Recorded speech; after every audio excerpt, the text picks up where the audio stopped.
Hello and welcome to the Comic Cave. I'm Ramsey, aka Captain Away, and today I'm looking at the 2013 to 2015 series X-Files Season 10.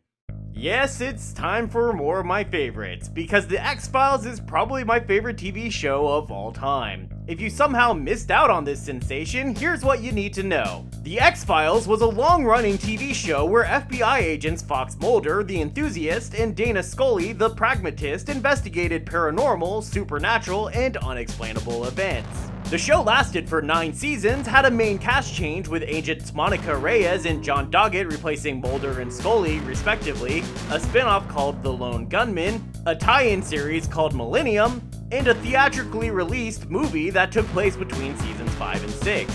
It was so popular and successful that 6 years after the show ended, a second movie was released, followed 8 years later by a revival mini-season, and then another season 2 years after that. Currently, there are even rumors of still more to come. You just can't keep a good corpse down, that's what I always say. But between that second movie and the emergence of an actual Season 10, IDW published a Season 10 comic that hoped to recapture the mood, feeling, and look of the show, all while continuing its infamously confusing plot. The comic would be written for all 25 issues by Joe Harris, who received input from show creator Chris Carter himself, and he would be joined by several artists, most particularly Michael Walsh and Matthew Dow Smith.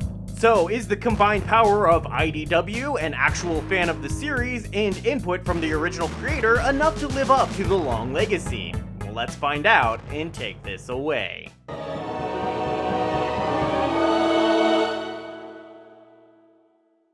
The comic opens in true X-Files fashion with a cold open, as we see this woman, one Dr. Blake, running from a group of mysterious, shadowy strangers and losing a lot of blood. Yo, that looked like a bullet wound to me. It turns out that Dr. Blake is just a cover name, and that this is actually Dana Scully. Dun dun dun! Oh, I mean, dun dun dun dun dun dun dun dun dun. Yeah, love the flash to the title card to end the cold open. It's such a little thing, but it sets the mood so perfectly you can probably already hear that iconic Mark Snow theme song. It's such a perfect way to start the comic and the series, but I didn't even know I needed it until I got it. And I guess it's a good thing that I like it, because we'll be getting 25 of them. Yeah, one for each issue of the series. Which, honestly, is weird, because the show was an hour per episode and a comic is 22 pages. That's not a 1-to-1 ratio there. I feel like every 2 issues should probably be treated as 1 episode, and the more I read of this series, the more I really felt that way. I'm not saying you couldn't write an X-Files story in a single issue, but I am saying maybe you shouldn't. And it can make storylines a little weird, like how this opening arc is 5 issues, so it has 5 cold opens, 2 of which are flash forwards, so we can then jump backwards following the title card. I know X-Files stories are often confusing in a what is going on, how the hell should I know kind of way, but this isn't that. Anyway, as any X-File would know, seasons of the show were often split between the Myth Arc episodes, which are the episodes of the show that cover the overarching plot lines involving aliens and government conspiracies, and the Monster of the Week type episodes that are standalone. That's also true for Season 10 here, and once again in true X-Files fashion, the season opens on the Myth Arc, which probably can only be expected because we have to explain how Moles and Skulls got back into business. This new Myth Arc immediately attempts to start tying all of the modeled confusing plot of the previous 9 seasons together into an even more confusing jumble of WTF. Scully, still a doctor as she was in the second movie, is attempting to care for a sick kid named Emily Vanderkamp. But the little girl suddenly shows up at the hospital late at night and brings with her the mysterious strangers from the beginning. She also gets Scully's gun away from her and is the one that ends up shooting her. Damn, kids are creepy. So creepy. For reals though, why was a doctor carrying a gun around a hospital? These shadowy figures don't end up being able to grab her though. Instead, some glowy stranger shows up and the figures flee like they're Tusken Raiders, and his name's Ben Kenobi. This stranger turns out to be one of the alien-human hybrids that became a big part of the later seasons, and he takes Scully to a pipeline filled with magnetite, a natural earth metal that can, for some reason, kill the hybrids. We learned about the pipeline earlier when we got a Doggett cameo as he investigated a terrorist threat on the pipeline, but his discovery of the magnetite just led to him apparently being blowed up. Well, shit. But I liked Doggett. Hopefully he can just T-1000 himself back together. Reyes also makes an appearance and gets ridden out just as quickly, further investigating the Vanderkamp family only to find the adopted son missing and the parents replaced by alien shapeshifters. Oh no! Mulder is busy during all this because he got a call from assistant director, now he's deputy director, Walter Skinner, who was also being attacked by mysterious figures. Mulder is able to get to him because, as he says, he has his hotel name on his caller ID. No you don't. He's calling from his cell phone. Do you guys know how cell phones work? Whatever. Skin Man's main role here, anyway, is just to reveal to Mulder that the name Vanderkamp, the name of Scully's creepy little girl patient, was the name of the family that adopted Scully's son. Dun dun dun! What's pretty cool though is that name, Vanderkamp, will actually come back in the actual season 11. For some reason that's really not entirely clear, this revelation makes Mulder decide to head to Arlington Cemetery and start digging up the graves of his old pals, the Lone Gunmen. The Gunmen are a group of conspiracy nuts and hackers that were killed off after their unfortunately unsuccessful spin-off series, probably in order to get people to stop asking for another season. A tactic I kinda doubt worked. Here, Harris decided that their deaths were fake so they could go underground, literally I guess, as super private contractors for the government. Although it seems like it would be problematic if anytime someone wanted to speak to them they'd have to go digging up their graves in Arlington Cemetery, but okay. It's also revealed here that the big baddie of the show, the cigarette-smoking man, is somehow still alive, despite being blown up in the series finale. CSM doesn't really offer anything beyond his usual cryptic nonsense though, and the Lone Gunmen only reveal more about the pipeline, which turns out isn't really a pipeline, it's really just a big circle around Yosemite National Park. How did no one notice that? Mulder goes to investigate and rescue Scully, and the mysterious shape-changing man leads them to where a UFO was apparently buried, and it takes off. Scully sees it, but her memory is conveniently erased of the incident. But in a scene that calls back to the first movie, Scully recommends reopening the X-Files and reinstating her and Mulder as agents, since they were clearly being targeted by this secretive group, and there's clearly some new conspiracy building. And so they are, even getting their old office back, and Mulder even gets to put up his old poster. Aw, how nice. We're also introduced to a new assistant director of the X-Files, A.D. Anna Morales. She's young and hip and fresh out of Quantico and ready to shake things up.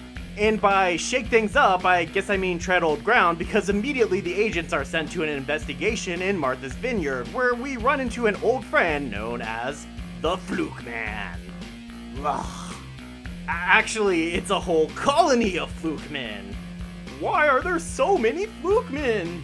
The Fluke Man is from one of my least favorite episodes, but I guess it was inevitable that he came back because everybody was asking for a sequel. Oh, wait, nobody was asking for a sequel? No one at all? Oh, huh. Guess it's a good thing that we spent 2 issues on this nastiness then. Goody gumdrops. It seems the sheriff in Martha's Vineyard is an old Russian man who grew up back in the USSR, and was there for the birth of the original Fluke Man, tying this story back around to the cold open of that original episode, because we really needed that explained. From here, we move to another Monster of the Week, Monster of the Month? Issue called Chitter, which is honestly probably my favorite issue of the whole series. It's pretty quintessential X-Files. You have a horrible series of murders that may or may not have a supernatural component. Check. A small town filled with paranoia and distrust. Check. An incorrectly identified suspect. Check. Mulder convinced of something going on and nobody else believing him. Double check. Honestly, the biggest weakness of this issue is that it's only 1 issue. Even Fluke Man gets 2 issues, but this story gets only 1? I don't get it. That maybe you shouldn't thing I was talking about really digs in deep here, because when this issue ends, it really feels like there was supposed to be a second half, but nope. Instead, we have an issue that goes into the history of Mulder's old informant, known only as X, particularly an experiment that led to children in a school becoming extremely violent and killing each other. This was apparently the exact outcome the Syndicate, the evil group behind the alien conspiracy, wanted, but X finds himself disgusted with this and considers coming clean with the papers. But Mulder's even older informant, Deep Throat, shows up to convince him not to and also give us a very memeable moment. No, it is not. Gross. What's wrong with you, old man? The story also brings X into the present, only to have him immediately melt down into a gross pile of human ickiness. Ew. Human goo. Gross. There's also a sequel of sorts to Musing of a Cigarette-Smoking Man called, get this, More Musings of a Cigarette-Smoking Man. Yeah, bet you didn't see that coming. Mind blown. Volume 3 then takes us to a plot that lets you know the myth arc is getting updated to the post-9/11 world. So off we go to Saudi Arabia to meet greedy oil companies, Arab terrorists, oppressive regimes, and exciting political intrigue. Mulder and Scully are called in to investigate a supposed terrorist attack on an oil field, but Mulder notices, with some help from his friends, that the tape of the attack includes a jump cut that sets the time code on the video back 2 minutes and adds a passenger to one of the vehicles. Spooky. This extra person turns out to be Alex freaking Krycek. Krycek died during the show when Skinner put a bullet through his head, but he's somehow back now. He doesn't seem to be a goofy clone like X or a shapeshifter like we saw in the first arc. It seems this is the actual Alex Krycek. Between seasons 3 and 4, Alex was trapped down in a missile silo, and apparently the aliens have been going back in time to that period to draw him into the future whenever his future self dies. Yeah, I didn't know they could do that either. Also not sure how that makes any sense. But let's face it, the X-Files myth arc has always kind of sucked, and this series isn't making things any less confusing. At one point after Mulder meets up with Krycek, Krycek just vanishes, leaving Mulder believing he experienced some kind of time anomaly due to a close encounter. And he proves it by showing his phone is a couple minutes behind the time. No you don't though there, Mulder.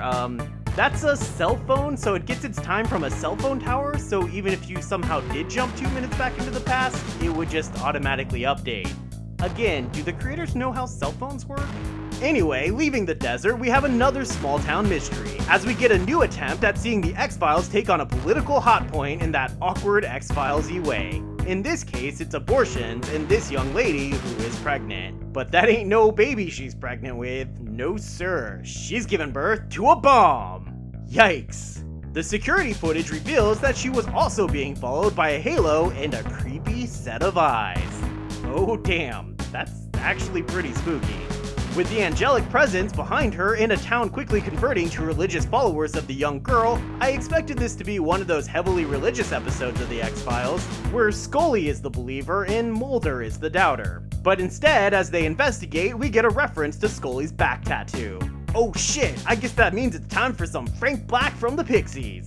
Oh wait, I mean Frank Black from Millennium. Although he says he has actually nothing to do with the Millennium Group anymore, he still shows up and interferes with the investigation. I'm not entirely sure why. It's not clear what Frank is doing here, beyond bringing us a pointless cameo, and it only serves to convolute a story that seems to actually be about the town's pastor taking advantage of his position with young women, because he's really just a gross old man. We then get another single issue story where we see Reyes is being held captive in a creepy old house by, gasp, Agent Doggett, how could you? But actually it turns out to, I guess, be one of those shape-shifting aliens from the first story arc, because it looks like Doggett's actually been a captive this entire time as well.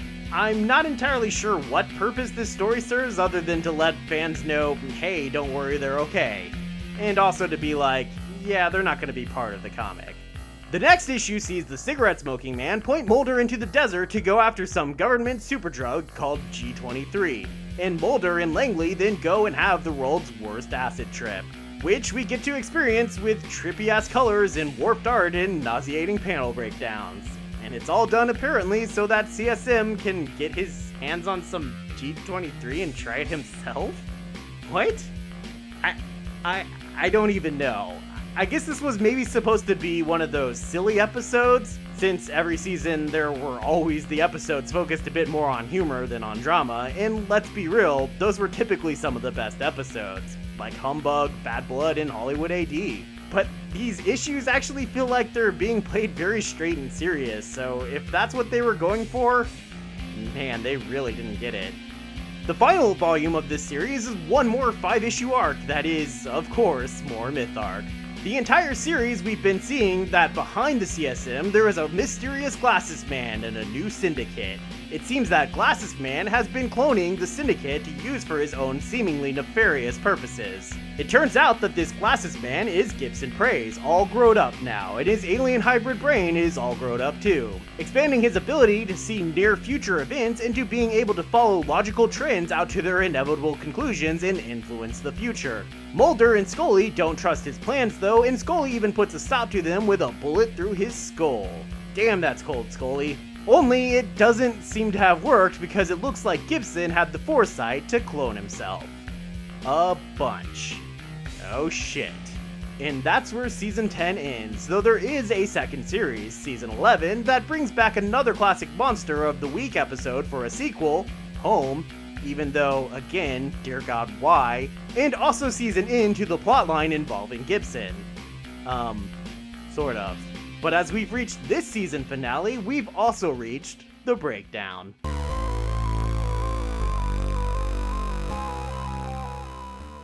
For the most part, the comic does a pretty good job of invoking the overall mood of the TV show. The characters all look and act as they should, and the overall paranoid mood hangs in the air just right. But that's about all I really like about this series. Overall, it lacks a lot of the substance, and even some of the better stories get cut too short as too much time is spent on the, as always, bad Myth Arc. I do like Gibson as the villain, which is probably the most interesting addition to the Myth Arc, but aside from that, the Myth Arc still manages to be a confusing and not all that worth it mess. Also, while we do get some of those great sardonic quips from Mulder, the series overall really misses on the humor the show is well known for. My biggest complaint is a specific moment in the Saudi Arabia arc, when we get a continuation of that Mulder-Scully love relationship, which has to be the most problematic scene in the whole comic. What seems like it's supposed to be some post-coital playful times instead sees Scully pointing a gun at Mulder, because he's not Mulder. It's Mulder's body, but an alien intelligence is controlling him. And there can be no doubt that these two just had sex, and quite brutally it seems, judging by the scars on Scully's back. And yeah, that's rape. She was just tricked into having sex with someone without knowing it and without wanting it. That is unquestionably rape. And what's worse about it is they don't address it at all. I'm not even sure Harris is aware that he did this. Yes, Scully is a bit mad about it once she's realized what's happened, mad enough to point a gun around, I guess, but that's literally all we get. There's no serious fallout, no trauma, or even recognition of it having happened. It's pretty messed up, and the casual way it's just dismissed really taints the entire rest of the comic, which is why I talked about this last. Because really, after that, it's hard to care about anything else that's going on. And that's what makes it especially awkward that the very next story arc was about an abortion and an adult taking advantage of a teenage girl. So in the end, I can't really see myself giving this series a recommendation of anything else but low. I really appreciate the major mood they were going for here, but the problems just outweigh the positives, and I just can't ignore those problems. The collected editions get 5 Empty Morley's packs, which is kinda bad. And yeah, once again, they're all about the same level of kinda bad, which is a pretty obvious breakdown. Volumes 1 through 4 have only a small bonus cover gallery as extras, and Volume 5 has no extras at all. Though it does come out to a slightly longer page count anyway, thanks to issue 25 being an extra large bonus issue. I can't really say if that makes it better or worse though, so I'm gonna go with about the same.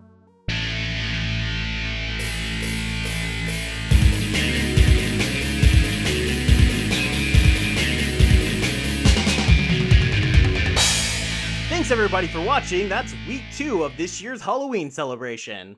Sorry if I'm killing you all with these indie comics licensed to things you probably don't care about but I love. I promise next week will be something a bit more exciting for everyone. So make sure to stick around for that, and I hope to see you then, right here in the Comic Cave.